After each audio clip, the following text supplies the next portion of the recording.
Hello there, very good evening to you. You're watching Sky News, our top stories this evening. And President Trump has arrived in the UK for a 3-day working visit, which will include dinner at Blenheim Palace and tea with the Queen. The US President hailed tremendous progress at the NATO summit in Brussels, but NATO allies have cast doubt on his claim that they promised to substantially raise their defence budgets. Well, here in the UK, anti-Trump protesters have been warned to remain peaceful and good-spirited. Thousands of police are on standby. Well, welcome back to Blenheim Palace, where Theresa May is hosting a dinner for the US President Donald Trump and his wife Melania at the start of a 3-day visit. President Trump has a busy few days ahead of him, certainly. Tomorrow, he will meet the Prime Minister at Chequers, her country residence. From there, he'll travel to Windsor for tea with Her Majesty the Queen. And then he'll leave for Scotland and his Turnberry resort at the weekend, before travelling on to Helsinki on Sunday ahead of a meeting with President Putin on Monday. So certainly some tricky conversations ahead. Let's bring in the Trump supporter and former US Deputy Assistant Secretary of Transportation, Oliver McGee, who is in Washington. Also joining me this evening, Eloise Todd, who is the CEO of Best for Britain. Very good evening to both of you. Oliver, let's start with you. How big a deal is this for you? Are you excited by this Trump visit? Oh, I've been looking forward to it for months. I think this is an American president tradition to meet the Queen, the royal monarch, the longest serving monarch in English history, and also as an opportunity for Theresa May to come together with America and the president on defense and security and intelligence issues, and really kind of come to terms. It's always great when the colonials meet with the Brits and we kind of come to even terms on trying to really shape the direction that we're going to go into English-American relations.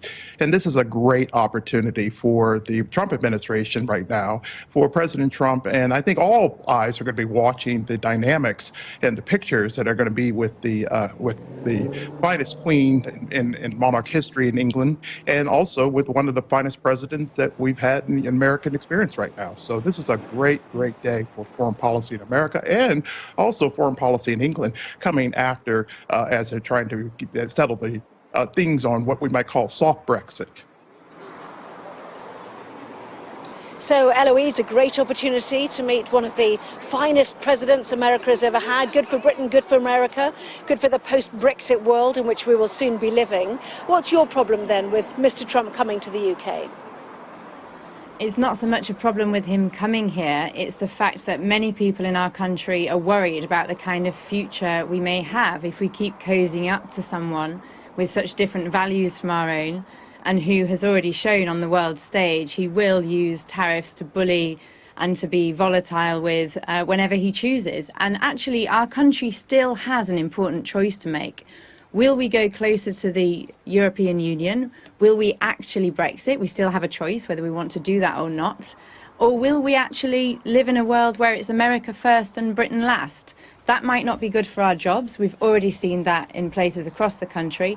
So we need to be on our guard, and people need to listen to the peaceful protesters in this country. We need to safeguard our NHS and safeguard our jobs against Trump. Oliver McGee, would you accept he's a bully? Oh, absolutely not. I think what we saw Trump at NATO, he was really quite cooperative behind closed doors, because that's about negotiation and mediation, you know, finding the relative difference and trading on it. But in public, he has some strong rhetoric on America first, on immigration, on infrastructure development, and also trying to protect stressed national incomes if we don't protect our borders.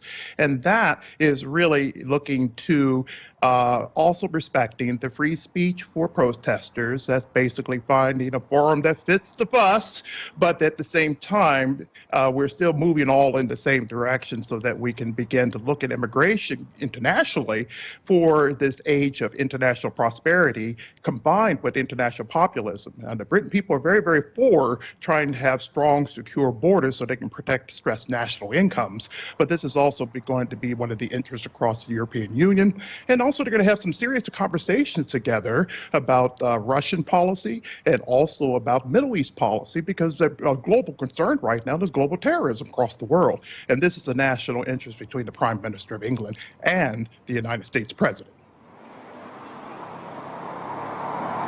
And Eloise, he does know how, doesn't he, to tap into the popular vote, to raise those issues that people are concerned about but don't perhaps want to mention. He talked today at NATO about the pressure on countries like Italy, Greece too, the stress they're under in terms of waves of immigration.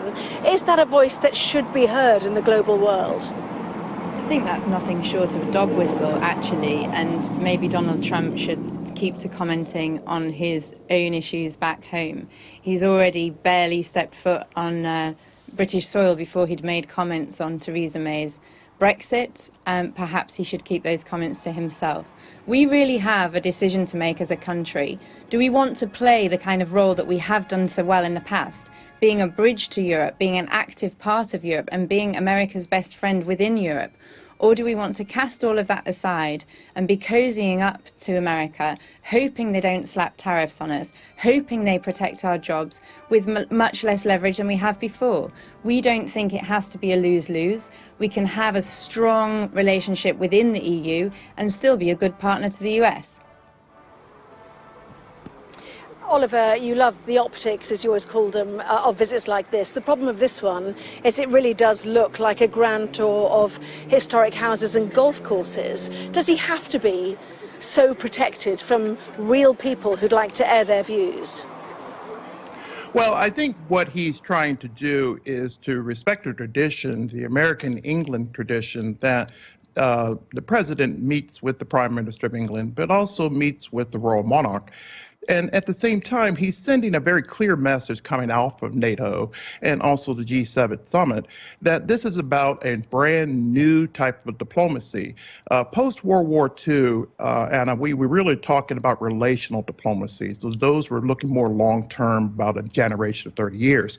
But right now in this 21st century Trump era, this is about transactional diplomacy. And that requires you looking closely at the fast capital, the fast technology, and the fast growth that is pervasive across nations. All nations are interested in growth. America is trying to get the 4% model, and China's already at 6% model, and they're coming in here basically tapping into all kinds of trade and intellectual property, and they're coming in coming in for lunch, and they're coming in for seconds. So we really have to start looking at what fair trade practices that take place across the nations, and then at the same time, we're trying to really look carefully at stressed national incomes.